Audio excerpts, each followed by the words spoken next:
Hi, so today we'll be doing authority given by Max Weber. So let's get started. What do you mean by authority? Authority is a legitimate form of domination. Now, what do you mean by domination? Domination means probability that certain specific command will be obeyed by given group of people. Now, authority is capacity to implement one's decision irrespective of the will of others. Moving on, ideal type of authority has three elements. First is your traditional authority, second is your charismatic authority, and third is your rational legal authority.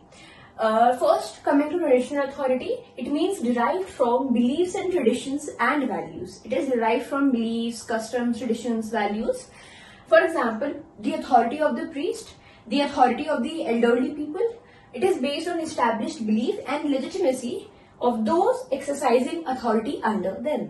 Coming to charismatic authority, from some quality of an individual, for example, intelligence, beauty, leadership skills, etc.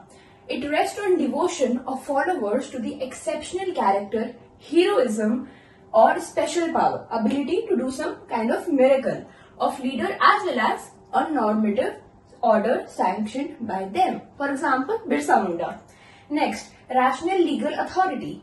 From some rational mean generally has authority of law. For example, bureaucrats, ministers, politicians, etc. It rests on the belief in legality of enacted laws or rules and right of those elevated to authority under such rule to issue command. Now this topic of authority is very small, and this theory of authority has certain criticisms. So let's see what it is.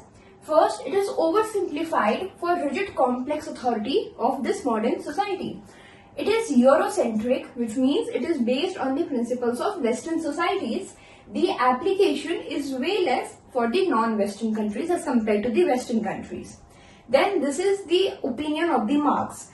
Neglected economic factor or structure in authority analysis, Marxist. Then overemphasis on legitimacy, ignoring coercion and manipulation. Charisma is highly subjective, different to measure and ignore institutional support. Next, ambiguity, and it is ambiguity, there is a lot of ambiguity and it is vague. Charismatic or legitimacy. Then C. Wright Mill was of the opinion that authority involves coercion hidden beneath legitimacy. मतलब इनका कहना ये था कि एक kind of pressure है, external pressure है, कोर्सन मतलब एक्स्ट्रा प्रेशर, वो है किसके नीचे, लेजिटिमेसी के नीचे. मतलब लेजिटिमेसी के नाम पर एक एक्स्ट्रा प्रेशर हम डाल रहे कि हम कर तो रहे लेजिटिमेसी है, बट पीछे में अगर देखा जाए तो वो प्रेशर है basically. Now, Anthony Giddens was of the opinion that authority is embedded within structural constraints, and neo-Marxists, they were of the opinion that legitimacy often disguises dominant class interest. Legitimacy often disguises the interest of the dominant class. So this was it for the authority given by Max Weber. Thank you.